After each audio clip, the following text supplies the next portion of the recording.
Liz Cheney is so loathsome on every level that even with her last name, voters in Wyoming rejected her in the Republican primary recently, so she's out, but she's got a couple more months in Congress, and she's spending her time not helping the state she supposedly represents, but attacking Kari Lake in Arizona. So Cheney is so obsessed with Kari Lake that she cut an ad against her. Watch this. I don't know that I have ever voted for a Democrat, but if I lived in Arizona, I absolutely would. You have a candidate for governor, Kari Lake. You have a candidate for Secretary of State, Mark Finchem, both of whom have said that they will only honor the results of an election if they agree with it.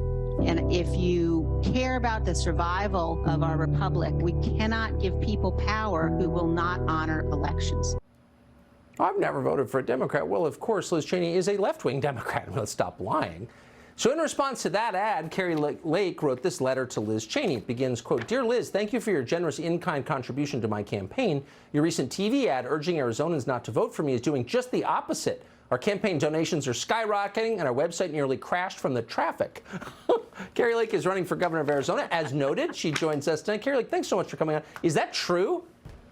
That's true. Liz Cheney now is officially my biggest fundraiser to date. We've raised $500,000 since she did the anti-endorsement, and people are still flocking to our website, karilake.com, and donating. It's been an incredible boom for us in fundraising. So I got to extend a big thank you to Liz. And at this rate, Tucker, we might have to invite her to our inaugural ball because we're going to have to thank her for bringing in so much fundraising money for us.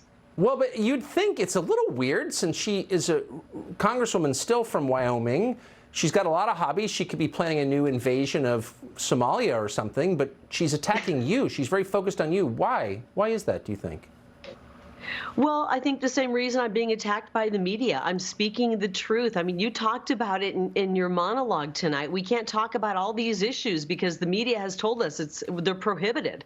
You know, you can't talk about vaccines. You can't talk about elections. You can't talk about Paul Pelosi, exactly. And now you can't talk about Nancy Pelosi, and you can't talk about the elections, and you can't talk about COVID, and I'm talking about all those things because I still believe we have a little bit of the First Amendment left, but I'm dangerous to people like Liz Cheney and the folks that she hangs out with, and they want to stop people like me.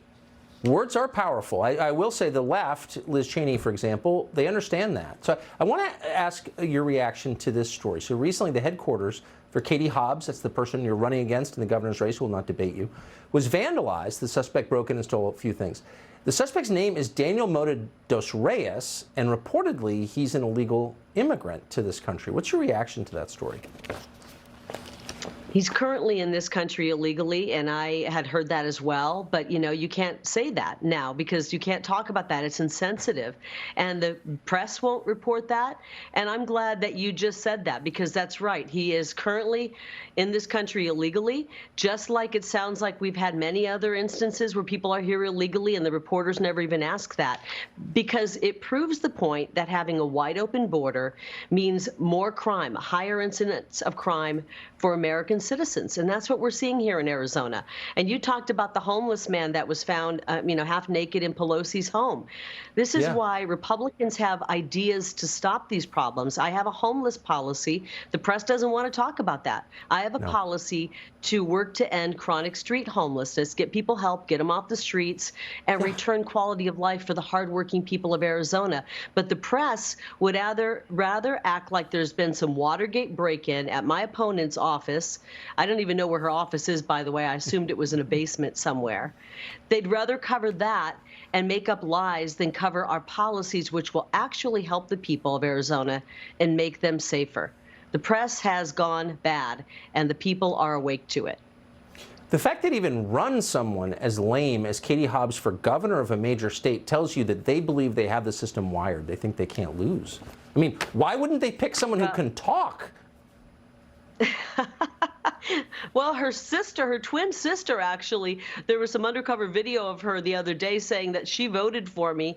And I was listening to her in that undercover video, and she could actually communicate a little better. And I thought, well, she's obviously smarter if she voted for me, and she can obviously articulate some points. Why didn't they run her twin sister instead of Katie, who can't seem to articulate even her policies before the people of Arizona in a debate. Damn, it's almost sad.